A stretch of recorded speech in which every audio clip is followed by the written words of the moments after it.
Oke, pada video berikut ini saya akan jelaskan bahwa apalagi yang di level kelas 1 ya sekarang ya, saya sedang mengejar kemampuan bagaimana mereka bisa menentukan struktur dari kalimat yang mereka buat atau mereka lihat atau mereka dengar.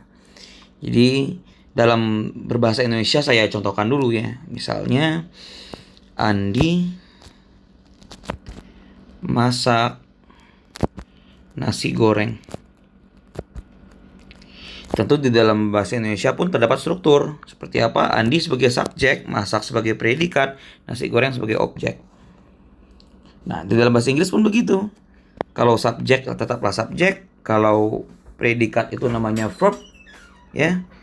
Tentu yang seperti ini. Sebentar. Berarti subjek dalam bahasa Inggrisnya begini tulisannya subjek. Yang predikat itu kita sebut dengan verb, objek dengan objek.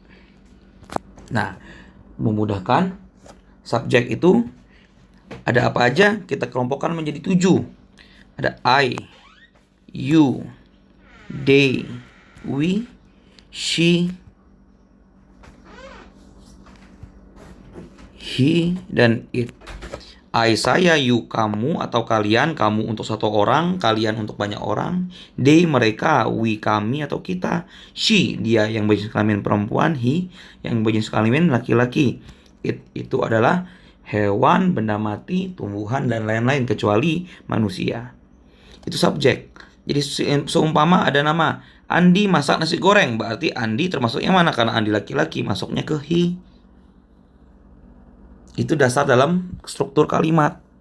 Dan sedang memang dikejar terus di saat-saat sekolah lagi lengang begini, maka kami di kelas bahasa Inggris kami menerapkan hal ini karena ini menjadi dasar dan ini menjadi penting sekali bagi anak-anak. Verb itu kata kerja, misalnya apa? Masak, minum, makan gitu ya. Sekarang aku dicontohkan bahwa di sini ada masak. Masak itu verb, kata kerja, suatu kegiatan gitu kan. Bahasa Inggrisnya adalah cook. Nah, itu contoh verb nih, contohnya. Nasi goreng, nah itu objeknya. Nasi goreng berarti fried rice.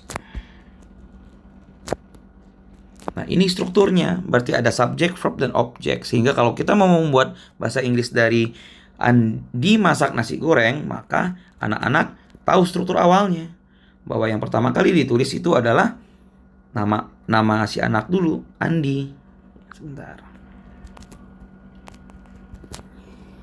Oke, verbnya, verb itu kata kerja Andi masak. Nah, karena Andi di sini ada hal yang harus dipelajari secara khusus di pertemuan, yaitu ketika dia subjeknya she, he atau it, di verbnya harus tambah s. Jadi cooks, baru nasi goreng, fried rice.